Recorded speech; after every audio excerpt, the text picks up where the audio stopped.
Bienvenidos amigos televidentes, somos su programa Constructores de Matrimonio del Ministerio Unidos por Siempre. Como todas las veces que nos presentamos, le damos la cordial bienvenida a nuestro Señor Jesucristo y al Espíritu Santo que nos asista en cada uno de estos programas. En esta noche vamos a tener como miembros del panel a Jorge y a Rubén, quienes son parte de este ministerio y que a lo largo de ya varios años de estar compartiendo con nosotros han tenido unas experiencias como cristianos, como esposos, como líderes, como sacerdotes en su hogar, y que queremos que estas experiencias también las compartan con ustedes. Jorge. Gracias, Manuel, por invitarnos a dar testimonio del Señor. Yo quiero mandar saludos, no dejarlo pasar, a mi esposa, a mis hijos y a todos los miembros del Ministerio Unidos por Siempre que nos están viendo, ya sea por Facebook Live y por el canal de televisión, y principalmente todas aquellas personas que son fieles seguidores y que están ahí pendientes de siempre recibir un mensaje, siempre recibir una palabra de aliento de parte del Señor. O sea, nosotros estamos muy agradecidos aquí con el Señor por poderle dar testimonio de lo que Él ha hecho en nuestras vidas y de cómo ha transformado nuestras vidas y nuestra familia. Okay. Bienvenido. Rubén. Bueno, buenas tardes, buenas noches, buenos días. Este programa, como decía Jorge, nosotros nos sentimos tremendamente agradecidos.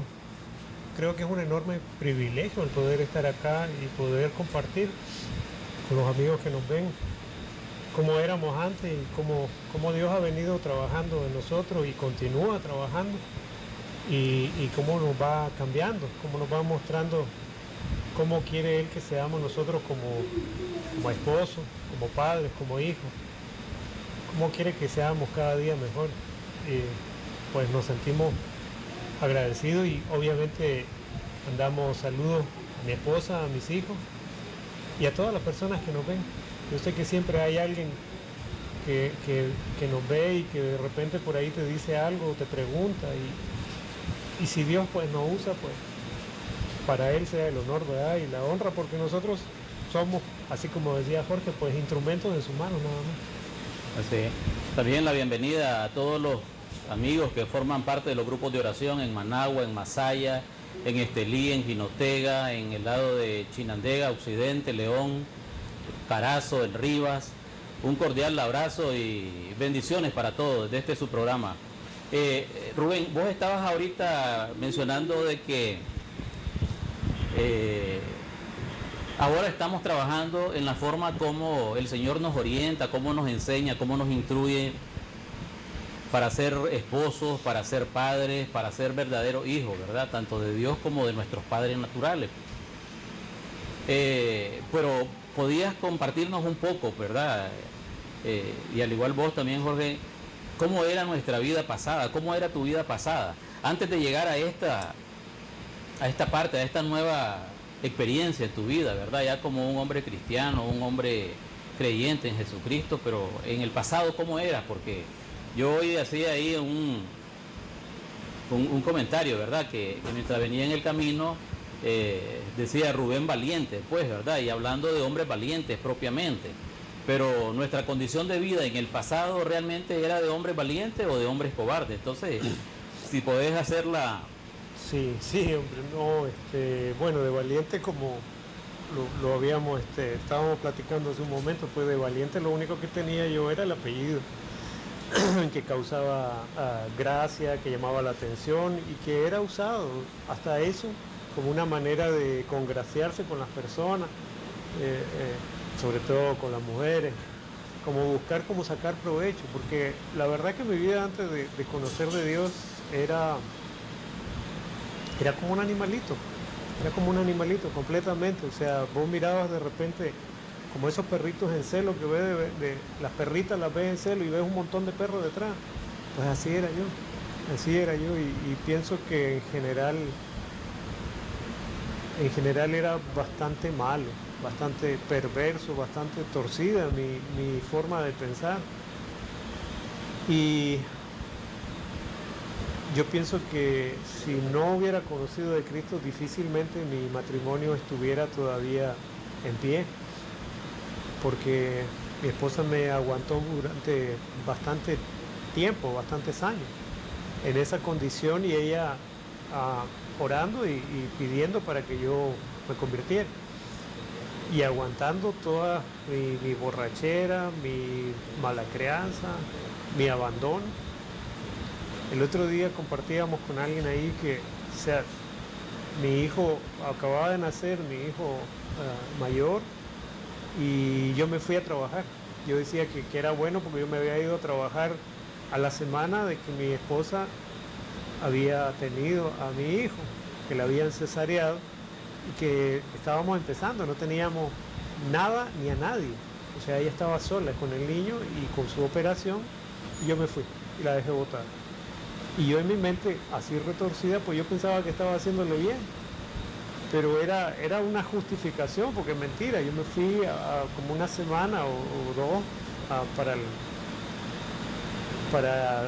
río San Juan, por allá metido.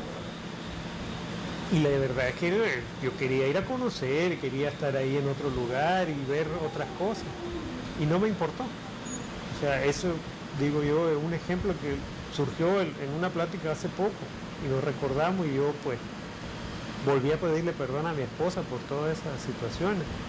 Y cada vez que surge una situación de estas que nos recordamos, pues volvemos a pedir perdón ahora, Manuel, porque creo que Dios nos da eso, que es sentir un poco el dolor que sentía mi esposa por el abandono, por la falta de amor, por dejar botada a la familia realmente.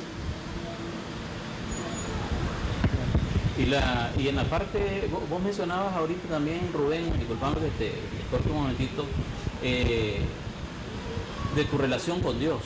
Pero ¿cómo era tu relación con Dios? Porque a veces uno dice conocer a Dios porque va a la iglesia, porque se congrega, porque realiza ciertos rituales, ¿verdad? O ciertas obligaciones o responsabilidades dentro de una organización cristiana, pero realmente el comportamiento que teníamos, en este caso todos nosotros, ¿verdad? Porque yo no me excluyo de esto, yo igual lo peor de pecadores que ustedes, decíamos que conocíamos a Dios, inclusive en algún momento hasta nos mofábamos de que habíamos leído la palabra de Dios.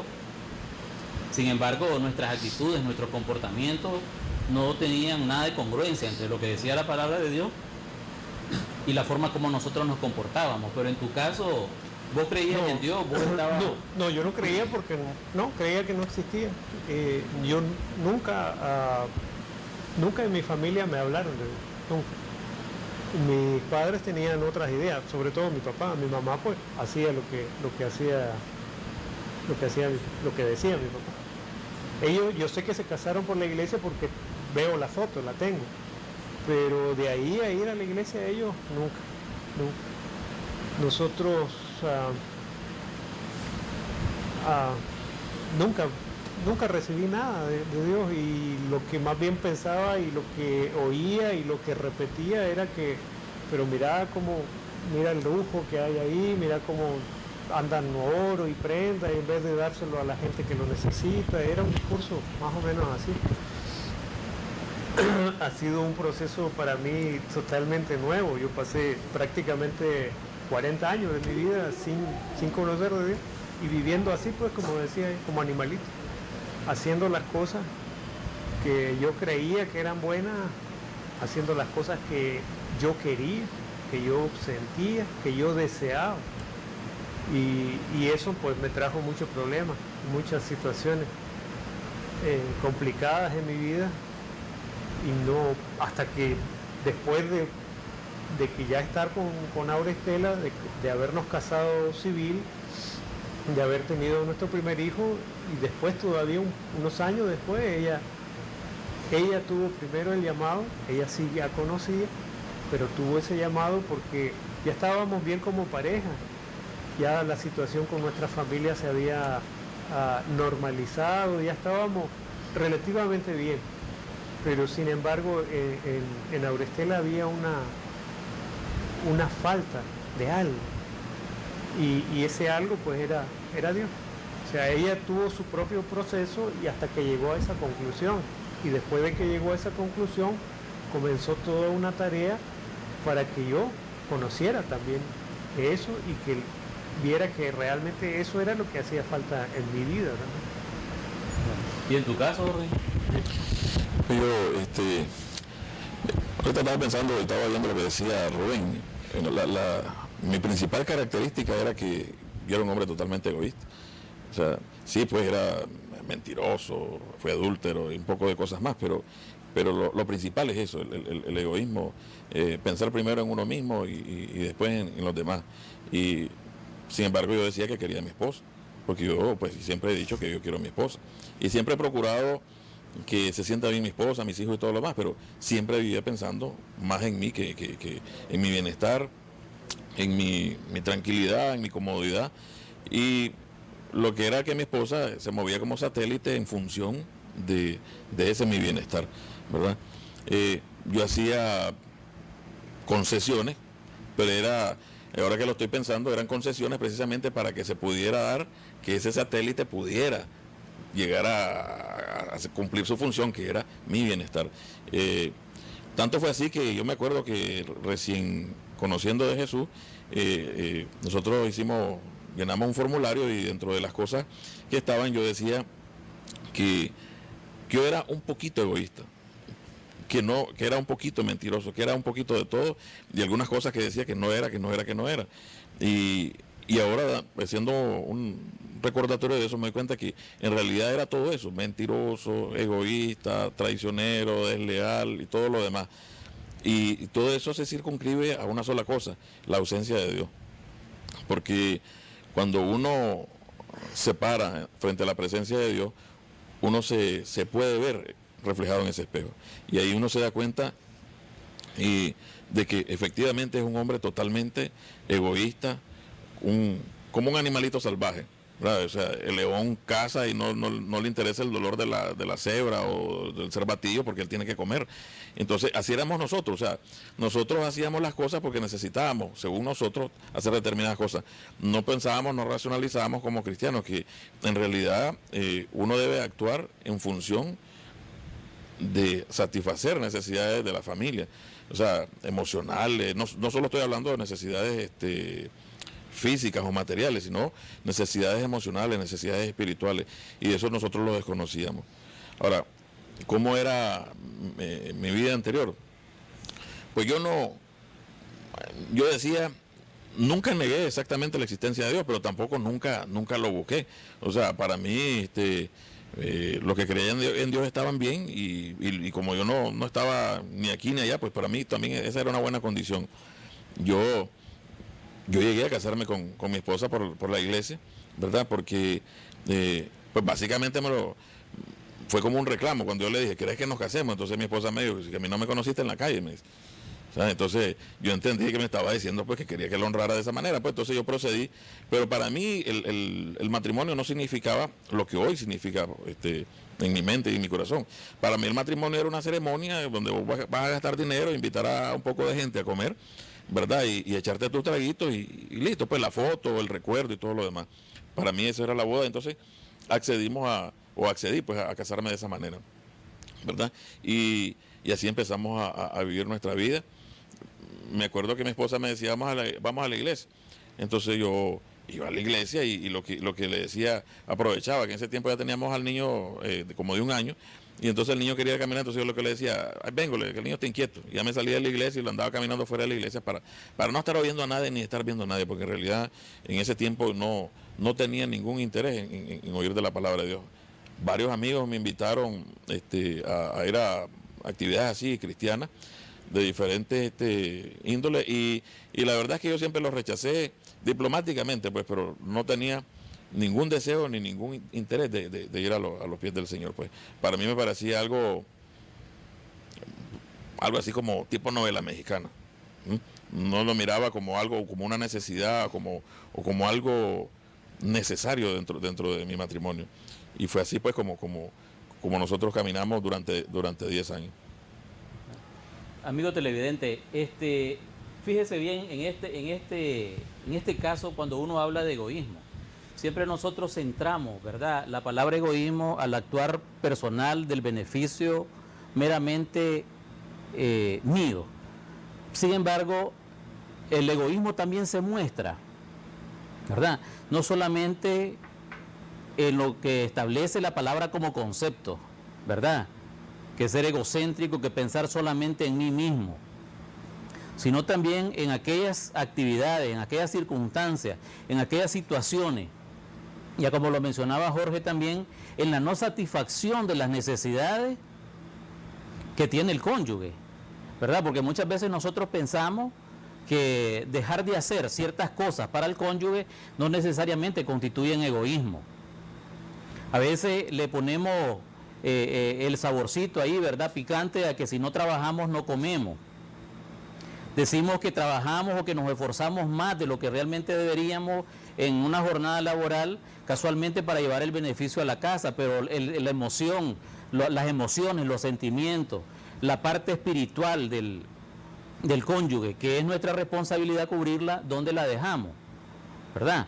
Porque también entre esa excusa, ¿verdad?, de que siempre decimos que hacemos lo que hacemos para beneficio de la familia, también dentro de esos afanes estamos excluyendo a la familia, estamos excluyendo a la esposa, estamos excluyendo a los hijos, ¿verdad?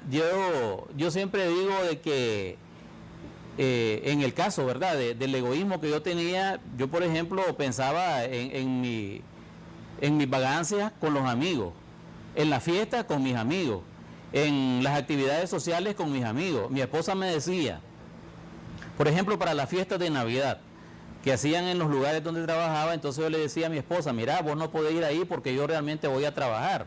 Y ahí lo que estaba demostrando más que todo era mi egoísmo, ¿verdad? Al excluirla de una actividad que como parte de mi familia, como parte de mi carne, también tenía derecho. Sin embargo, para mí no era relevante ni que fuera, es más, en ese entonces era también preocupante, porque en los lugares donde yo trabajaba también estaban las amantes, estaban las amistades con las cuales entraba en las andanzas, ¿verdad?, del pecado.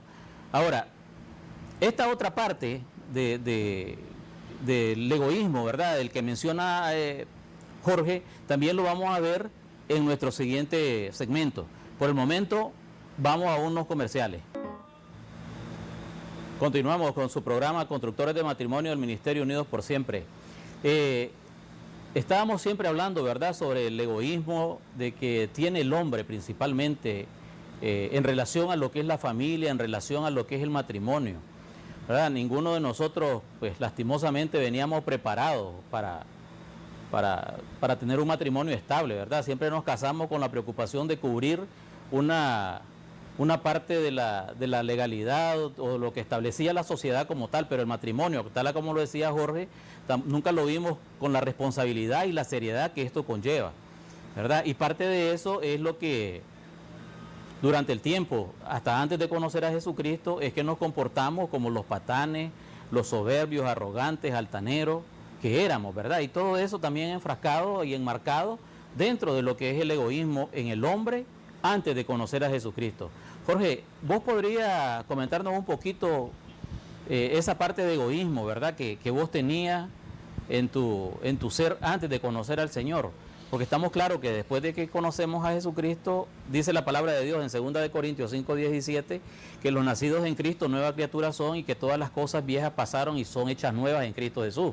Pero antes de esto, ¿cómo era tu comportamiento en sí sobre el egoísmo? Sí, ahorita estaba pensando en eso y la verdad que sí, la forma de manifestar el egoísmo se manifiesta de diferentes maneras. Por ejemplo, alguien se vuelve alcohólico y se encierra en el alcoholismo y no le importa lo que pase con el resto de su familia. Otros se encierran en su trabajo, etcétera. Lo mío era dejar pasar todo, todo tranquilo, no solucionar problemas, no meterse en conflicto con la esposa, o sea, andar como de perfil bajo. Y eso es una forma también de egoísmo, porque existe un problema, existe una condición, existe una necesidad, pero como uno está manejando el perfil bajo, no se enfrasca en el asunto de resolver esa necesidad ni el problema. Y eso lo que hace es acrecentar el problema o aumentar la necesidad y por supuesto el reclamo. Entonces, al no existir esa intromisión en los asuntos de la casa, en los asuntos de resolver problemas, en el asunto de cuantificar o de platicar cómo estamos, eso es una forma de egoísmo que yo practicaba. O sea, podríamos conceptualizarlo así como un egoísmo de baja intensidad. Porque como decíamos, hay gente que lo hace de manera, o sea, andan con mujeres, le pasan las queridas a las esposas enfrente, etcétera, etcétera, etcétera, tienen hijos con otras mujeres. Yo pues básicamente no fue así, pero repasando esto, era ese tipo de egoísmo, o sea, el hombre que existe, el hombre que está ahí presente, pero que al final de cuentas no hace, no actúa, no está buscando cómo resolver la situación de la casa. Entonces, eso igual generaba un problema. Así como genera el tener un amante públicamente, genera un problema en el hogar, también genera un problema el no inmiscuirse, el no involucrarse dentro del asunto de la casa. Y precisamente ese es el reclamo principal, o era el reclamo principal de mi esposa. No me ayudás, no me apoyás, no te involucrás. Y entonces yo siempre... Era un Michael Jordan dribleando entre diferentes, y siempre me escapaba, siempre buscaba una solución, siempre buscaba una excusa, siempre buscaba, y otro de los reclamos que me decía ella es que vos te defendés, vos te excusás, o sea, vos no platicás conmigo, sino lo que vos planteás es siempre una excusa, siempre una solución a medias, pues empate, pero en realidad, al final de cuentas, era como buen abogado, ¿no?, a enredar las cosas para dejarlas empatadas, ¿verdad? Porque no estaba ni dispuesto a demostrar o aceptar de que yo estaba errado, ni tampoco estaba dispuesto a darle la razón a mi esposa. Entonces, esa era la forma en que yo manifestaba mi egoísmo. Y obviamente eso me generaba grandes problemas, que después, con el tiempo y con el Señor en el corazón, nos venimos dando cuenta y se vinieron abordando, pues, para hacer el cambio en nuestra familia. ¿Y en tu caso, Rubén? Bueno, yo digo, por algo nos pusieron aquí junto a Jorgito de Abreu, ¿no? Bajo perfil, dice. No, sin vergüenza era, ¿no? Eso en pocas palabras, porque sí, uno puede decir así, pues con diferentes palabras, pero el hecho de, en mi caso, de luchar con una relación con Auristela, yo venía de una relación anterior y con Auristela, pues, ella era mi amante, hasta que se dio todo lo que se dio y bueno, ya nos juntamos. Y fue una relación muy difícil por la situación familiar que generó eso, porque quedamos nosotros solitos. Entonces yo la tenía a ella y ella me tenía a mí. Eso era todo lo que había. Y sin embargo, ahí nomás, al empezar esa relación, ahí nomásito, yo ya empecé a irme a la calle porque empezaba a preferir los amigos, como decía Manuel, porque con los amigos me voy a beber, porque son alegres, porque podemos hablar de muchas cosas que con ella no podía hablar, porque ellos me celebraban todas las bromas, todas las tonteras que yo decía, porque no me regañaban, no me cuestionaban, no me pedían cosas. Y en cambio, ya cuando vos caes en tu casa, vos te das cuenta de que tu esposa no es solamente que vas a llegar para tener intimidad con ella, sino que tenés responsabilidades. Como decía Jorge, pues que tenés que ver las cosas de la casa, que tenés que trabajar para proveer lo necesario, que tenés que darle ese acompañamiento, ese soporte, estar con ella. Y entonces eso ya como que, en mi caso, pues yo hacía eso, me iba a la calle, incluso trabajando, me iba con cualquiera que llegara y eso fue un reclamo que a Auristela le costó bastante sanar, de que yo le hacía más caso a cualquiera que llegara de la calle que a lo que ella me decía.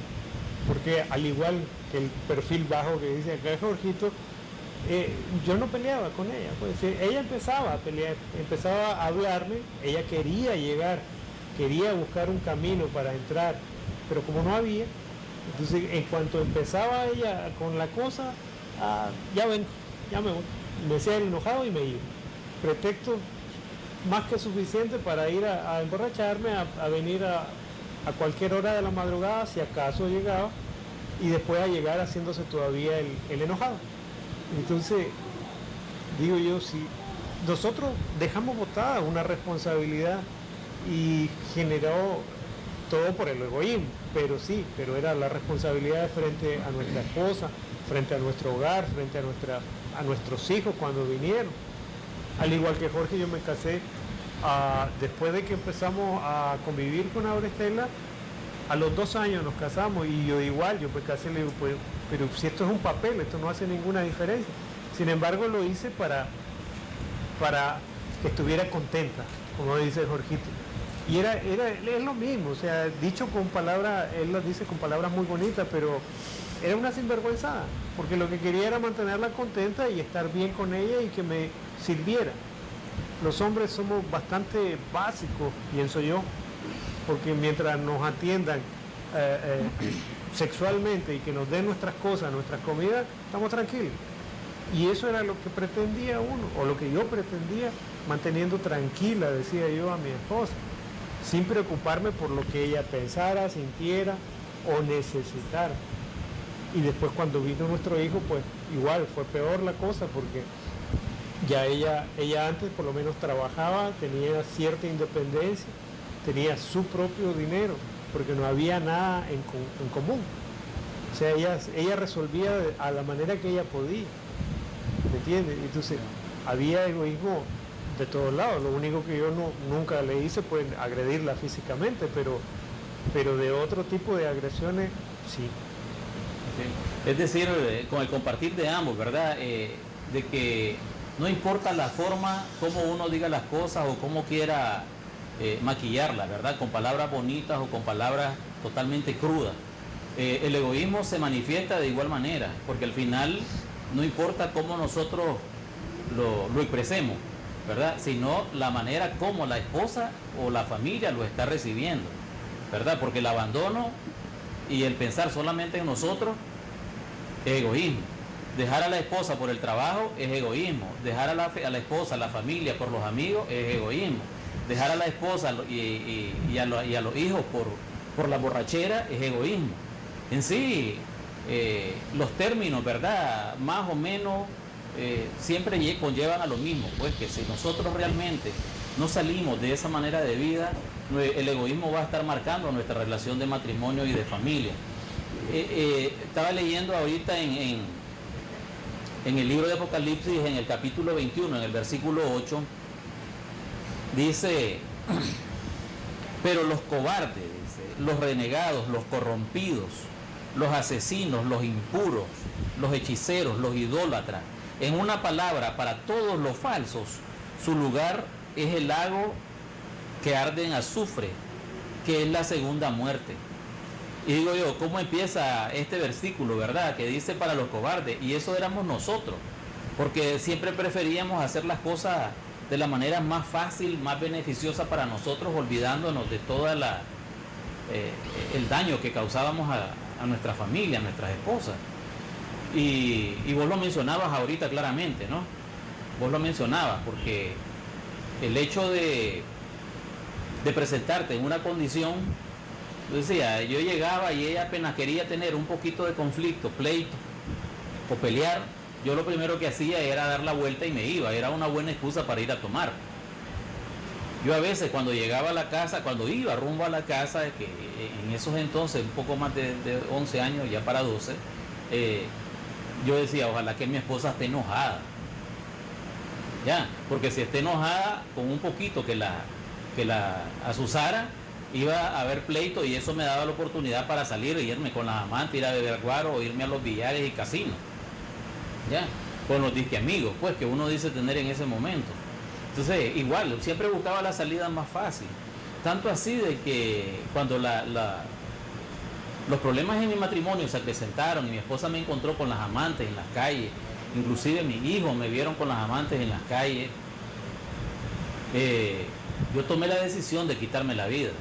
Yo me puse una soga al cuello y si no es por la gloria y la misericordia de Jesucristo en mi vida, por su compasión, yo tal vez, bueno, no digo tal vez, no estuviera realmente aquí sentado compartiendo con ustedes. ¿Ya?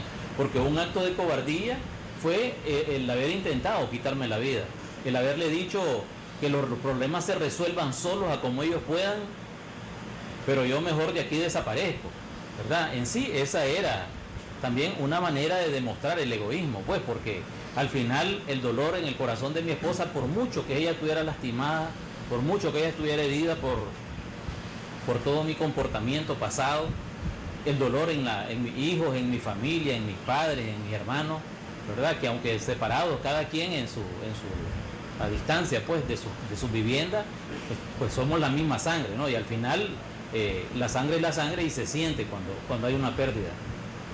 Y todo esto también constituye egoísmo. Ahora, ¿cuántos matrimonios estarán pendiendo, verdad? Siempre de ese puntito, de ese hilito, de una cuerda entre la desaparición del matrimonio a causa del egoísmo? Porque yo quería quitarme la vida para que desapareciera mi dolor y mi sufrimiento, ¿verdad? Sin importarme el matrimonio. Pero en su caso, amigos televidentes, ¿cómo está su matrimonio? Está pendiendo de un hilito. Porque si está así, es el momento de entregarle a Jesucristo todas esas cargas y venir a los pies de Él y buscar una reconciliación con Él, pedirle perdón a la esposa, como ustedes lo han escuchado, tanto de Jorge como de Rubén y de cientos de amigos que han pasado por este programa. Entonces, dice también la palabra de Dios, ¿verdad? Que es la otra parte que me gusta, ¿verdad? Cuando Dios, tan en su perfección, hace las cosas, que en Apocalipsis, ¿verdad? Nos dicen los cobardes, empieza con ese hombre pasado, con ese hombre que éramos nosotros, ¿ya? Y en medio de la circunstancia, dice en el libro de Josué, ¿verdad? En Josué, en el capítulo 1, en el versículo 6, dice: sé valiente y ten ánimo. Sé valiente y ten ánimo. Le está mandando una orden a un hombre, Josué. Y en este caso, ese sé valiente y ten ánimo para un Rubén, para un Jorge, para un Manuel y para cientos de amigos, compañeros y hermanos que nos puedan estar viendo en el programa. ¿Cómo es ser un hombre valiente? ¿Qué es lo que hace un hombre valiente? ¿Cuál es la proyección de un hombre valiente? ¿Cuál es la meta? ¿Cuál es el objetivo? Rubén. Bueno, antes de responderte por ahí, Manuel, yo quiero decir que el venir aquí y hablar y contar todas estas cosas, a mí, y estoy seguro que a ninguno, nos genera como un orgullo, ¿no? Como una satisfacción, como decir yo hacía todo eso, sino que más bien hace que el corazón se ponga chiquito, el recordar pues cómo éramos, cómo era yo antes, y pensar que yo sentía que estaba bien, y yo pienso que muchas personas que están ahí viéndonos, tal vez están en situaciones, como tú dices, parecidas, y piensan que están bien. Es hasta que Dios toca tu corazón, te agarra y te saca de ahí, es que vos mirás el chiquero en que estaba. Y es una cosa sencilla, pues realmente ahora uno lo ve sencillo, porque si vos estás ahí metido en toda esa cosa, no tenés problemas, decir, sino que querés seguir en eso y no ves el daño que le estás causando a las personas. Yo pues los animo a los amigos que nos ven que den ese paso, hombre, de fe.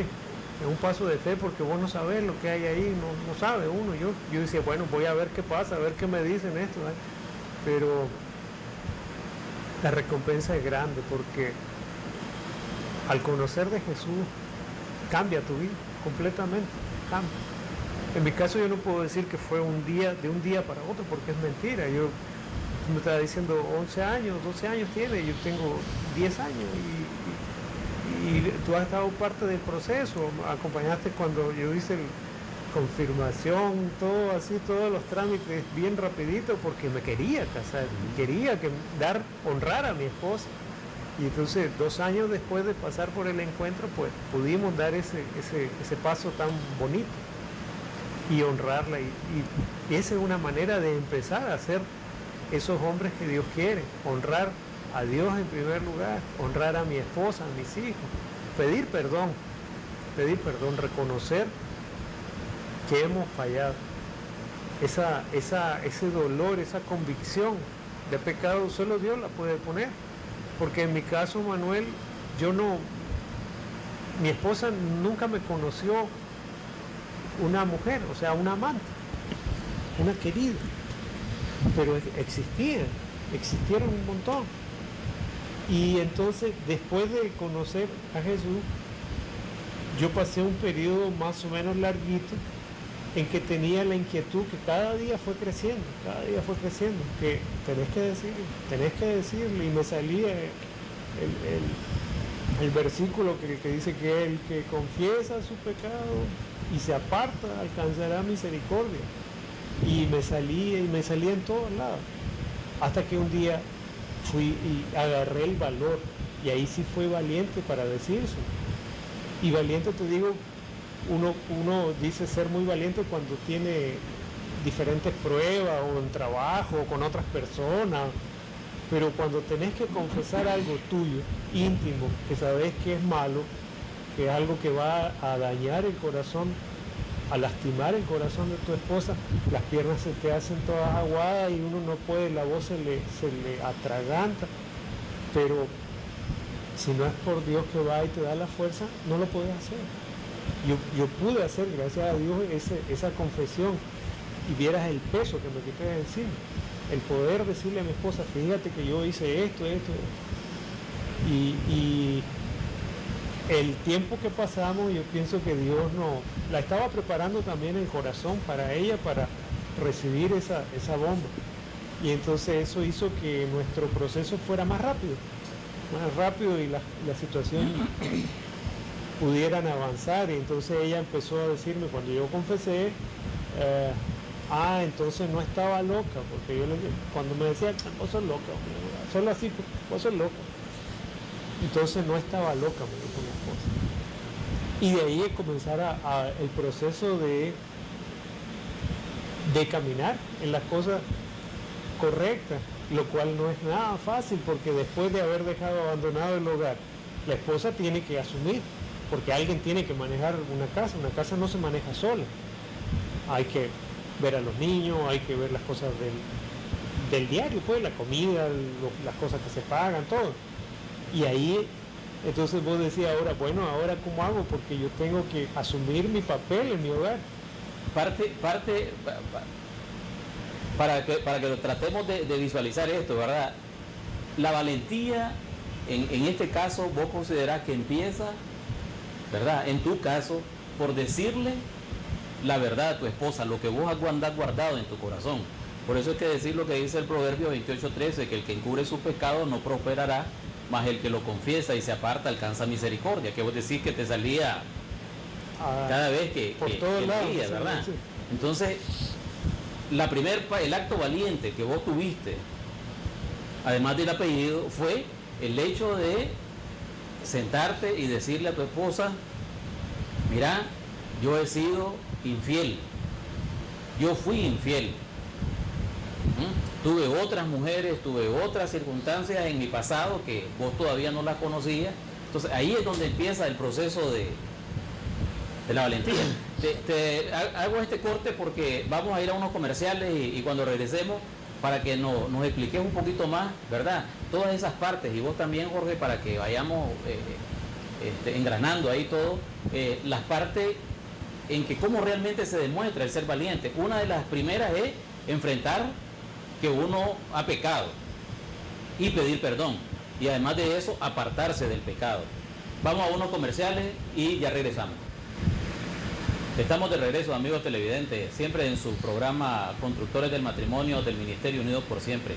Estamos aquí compartiendo con Jorge y con Rubén cómo es ser ese hombre valiente, ¿verdad? Hoy en día ellos, después de haber pasado todas las circunstancias de cobarde en un pasado, al igual que la pasé yo y muchos amigos de este ministerio, hoy enfrentamos una nueva vida, creyéndole al Señor Jesucristo, creyendo que Él es capaz de darnos la fuerza, la fortaleza y esa vitalidad para que nuestra vida cambie, para que nosotros realmente seamos hombres valientes. De la misma forma como el Señor le decía a Josué, que ya leímos la palabra en el primer capítulo de Josué, en el versículo 6, sé valiente y ten ánimo. Entonces, de esa misma forma, Rubén y Jorge, ¿verdad? ¿Cuáles son esos puntos que quizás a los amigos les gustaría escuchar como bien específicos, puntuales, ¿verdad? De qué es lo que hace un hombre valiente, pues, entre enmarcar todas las cosas de lo que ya hablamos en el pasado, adulterio, borracheras, egoísmo, abandono, indiferencia, ignorar a nuestras esposas, abandonarlas, no ser proveedor y todas esas cosas que ya enfocamos. Ahora, ¿cómo se muestra el hombre valiente, Jorge? Sí, en principio me gustaría decir que el hecho de considerarse, no es que sea uno cobarde, sino el hecho de considerarse cobarde es una mentira. Y es una mentira que el enemigo va plasmando en el corazón de uno. Acordémonos aquella palabra que dice, ¿acaso no te he dado un espíritu valiente? Y eso no lo está hablando para Jorge, para Manuel, para Rubén o para las personas que nos están aquí asistiendo en el programa, sino eso lo está hablando para todos los hombres, para todos cristianos. ¿Acaso no te he dado un espíritu valiente? Y eso quiere decir de que nosotros ya tenemos ese espíritu, esa capacidad de comportarnos valiente y varonilmente en el caso de los hombres. Y eso hace la diferencia. Lo que pasa es que la capacidad de mostrar esa valentía es haciendo que el Señor crezca en nosotros. Entonces, el primer paso valiente es reconocernos que sin Cristo no podemos hacer nada, ¿verdad? Hay gente que se enfrenta o se va voluntario a la guerra, hay gente que se enfrenta a machetazos con otra persona, boxeadores, luchadores, etcétera. Pero eso no es valentía, ¿no? Eso es vanidad. O sea, para después poder contar mi guerra, mis aventuras y todo aquello. Lo que en realidad es valiente es reconocerse a uno tal y cual es. Ese es el primer paso de valentía. Y eso me tocó a mí y eso nos ha tocado a todos nosotros, reconocernos qué tan mal estamos frente a la presencia de Dios y que eso termina afectando a nuestras esposas y a nuestros hijos. Entonces, ese es el primer acto valiente. Señor, yo sin usted no puedo. Ayúdeme, sí, ¿verdad? Después de eso es utilizar esa valentía en el proceso de hacer el cambio. O sea, yo quiero hacer diferentes las cosas, entonces yo ya no quiero ser un hombre mentiroso, yo ya no quiero ser un hombre borracho, yo ya no quiero ser un hombre drogadicto, no quiero ser un hombre adúltero, no quiero ser un hombre ladrón, etcétera. Hay cosas que el mismo espíritu te lleva a deshacerte así, instantáneo. Conocí de Cristo, decidí entregarme a los brazos de Cristo y entonces dejé de beber guaro, dejé de fumar, dejé de hacer diferentes cosas. Pero hay cosas que todavía están ahí como predominando, como debilidades. Desgraciadamente nosotros estamos en esta carne y la carne nos lleva a tener ciertas debilidades. Entonces ahí es donde viene de nuevo ese espíritu valiente, o sea, a ponernos o rechazar lo que es la debilidad. Por ejemplo, si antes mentía y me salía fluidamente la mentira, tanto así que podía hasta actuar, ¿verdad? Ahora es rechazar esa mentira. Si antes me sentía tentado a la codicia, al dinero fácil, al asunto de ganar de manera ilegítima la comida de mi familia, pues ahora rechazar eso y llegarle a decir a las personas, yo ya no coimeo, yo ya no miento, yo ya no hago este tipo de cosas, yo ya no hago actos ilícitos. O sea, dejar de hablar malas palabras. Yo era una persona muy mal hablada. Entonces, o sea, reprimir ese instinto, reprimir esa circunstancia. Tenía un problema de ira, pues me peleaba con todo el mundo, por lo menos de boca, o me molestaba rápidamente, me ponía iracundo y le podía decir a las personas hasta lo que se iba a morir. Entonces, o sea, el intentar reprimir, eso es un acto de valentía, y eso solo te lo puede dar el Espíritu. Y la capacidad de poder rechazar con mayor, por decirlo así, con mayor facilidad ese tipo de actitud pecaminosa o contraria a Dios, haciendo crecer el espíritu que ya tenemos incorporado en nuestro ser, que es el espíritu valiente. Entonces, yo pienso que, como les decía, ratificando, ¿no?, que el primer paso es ese: reconocerme como soy y que yo no puedo hacer el cambio. Y en segundo lugar, reconocer que en todo caso, como yo no puedo, es Cristo el que puede hacerlo. Invitarlo a mi casa. Aquí sí, como dice también el Apocalipsis, que Él está a la puerta y toca. Si yo le abro, Él va a entrar y va a morar conmigo, va a entrar en mi corazón, va a comer conmigo, va a disfrutar conmigo y me va a hacer sentir feliz y feliz a mi familia. Entonces, es eso, la valentía de decirle, Señor, aquí estoy. Porque incluso hay personas que pueden ser cristianas, que pueden estar asistiendo a sus iglesias, que pueden estar trabajando en diferentes ministerios y cosas así por el estilo. Sin embargo, mientras no se dé ese acto de valentía, de reconocerse que no soy yo el que hace el cambio en mi vida, sino que es el Señor Jesucristo actuando en mí, mientras no haga eso, no va a haber en realidad ese cambio verdadero. Entonces, instar a las personas que nos están viendo, yo sé que hay muchas personas que nos están viendo, y yo les digo, señores, el acto más valiente es eso, reconocer que sin Cristo no somos nada, ¿verdad? Una vez que reconocemos eso y el Señor empieza a trabajar en nosotros, ahí empieza a verse el cambio, empieza a verse la fuerza, empieza a verse el impulso, empieza a verse la maravilla que tiene el Señor prometida para cada uno de nosotros.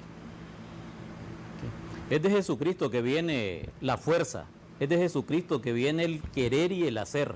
Nosotros sin Jesucristo, como lo dice su palabra en Juan 15:5, no podemos hacer nada, ¿verdad? Él es el que nos da toda esa fortaleza, todo ese vigor, toda esa consistencia espiritual, ¿verdad? De creerle que Él es el único que es capaz de transformar nuestra vida, la vida de nuestros cónyuges, la vida de nuestra familia y echar a andar una familia nueva.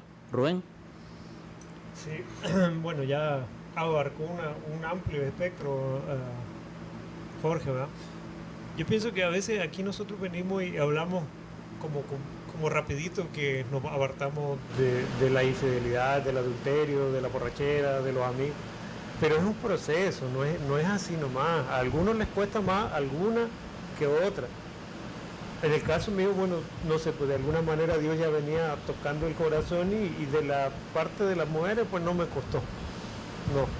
Pero la parte, tal vez el alcohol, costó más, porque siempre hay una resistencia aquí en la cabeza.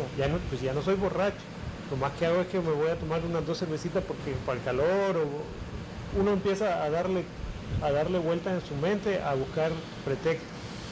Si no es Dios quien viene y te pone la convicción de que no lo hagas, porque primero estás dando un mal ejemplo para tu familia, para tus hijos, y ya después Dios te va y te enseña por qué no debes hacerlo.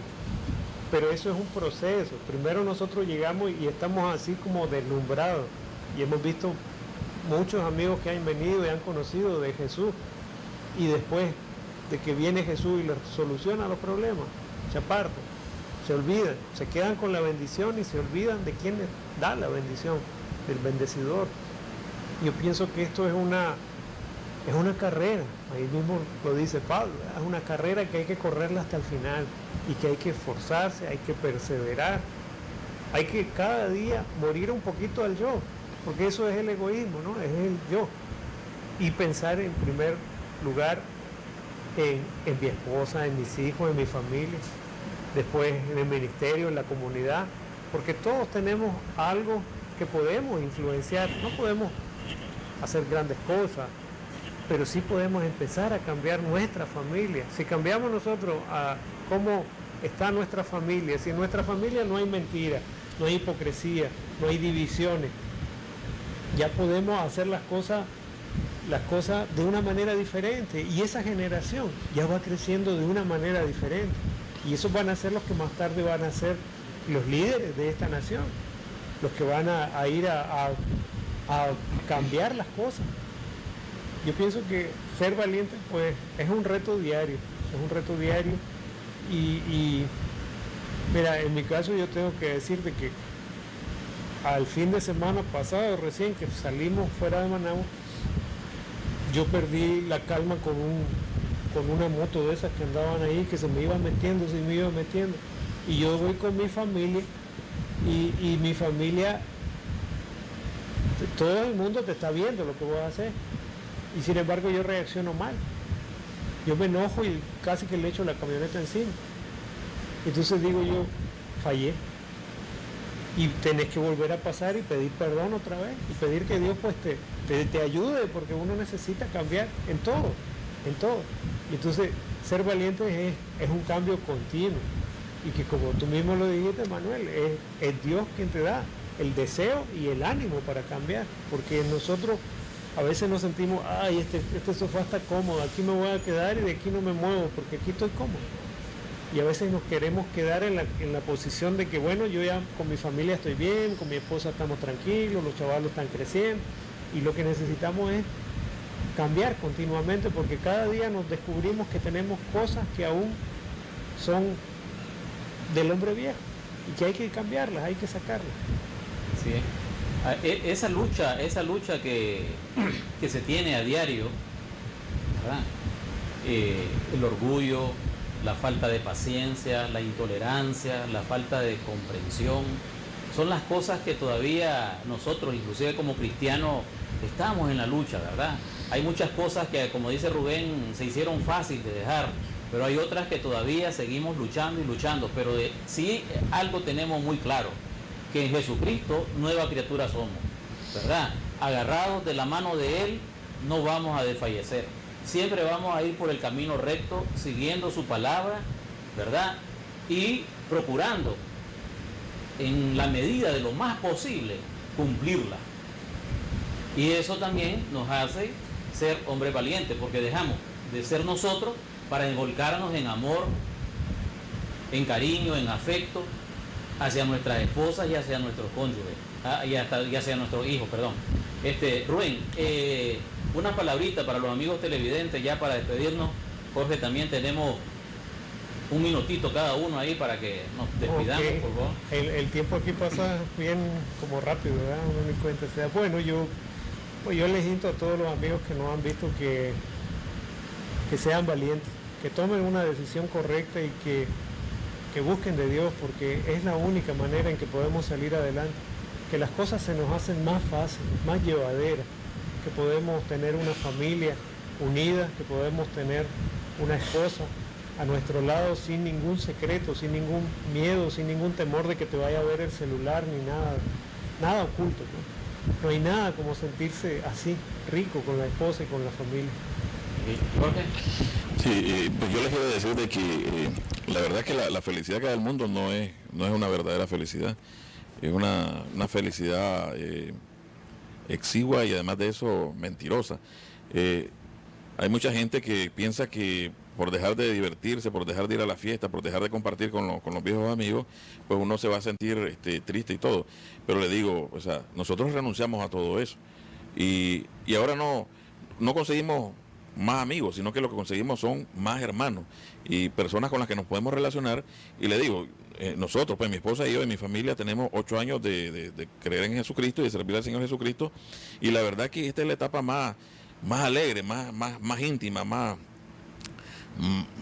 no sé si decirlo más pura, pues, pero es la mejor etapa de la familia de nosotros, porque nosotros ahora vivimos y hablamos y podemos expresarnos cada uno de los miembros de la familia y poder decir lo que en realidad queremos decir, sin temor de que el otro nos va a salir con una barbaridad o que nos va a salir con algo. Entonces, lo que nosotros hacemos es invitarlos a ustedes de que tomen ese paso.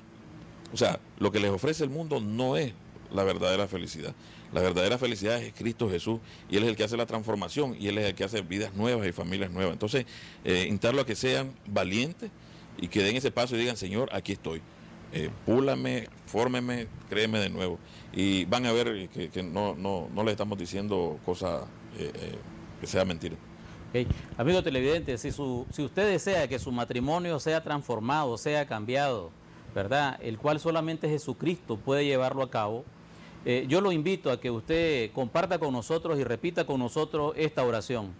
Padre, en el nombre de Jesús, en este momento, Señor, queremos poner delante de usted todas nuestras faltas. Nos reconocemos pecadores y le pedimos, Señor, de que usted aparte de nuestra vida todo espíritu inmundo, Señor, que ha querido atormentarnos, de adulterio, de fornicación, de lascivia, de lujuria, de alcoholismo. Hoy, Señor, yo renuncio en el nombre de Jesús a todos esos espíritus, Señor, que han destruido mi matrimonio. Y le pido, Señor, por medio de su Espíritu Santo, que usted me consagre, Señor, para ser un servidor suyo. Le pido que inscriba mi nombre en el libro de la vida. Yo acepto a Jesucristo como mi único Dios, mi único Señor y mi único Salvador, a quien honraré y serviré en el nombre de Jesús. Amén. Muchas gracias, amigos televidentes. Nos vemos el próximo día en su programa Constructores de Matrimonios del Ministerio Unidos por Siempre.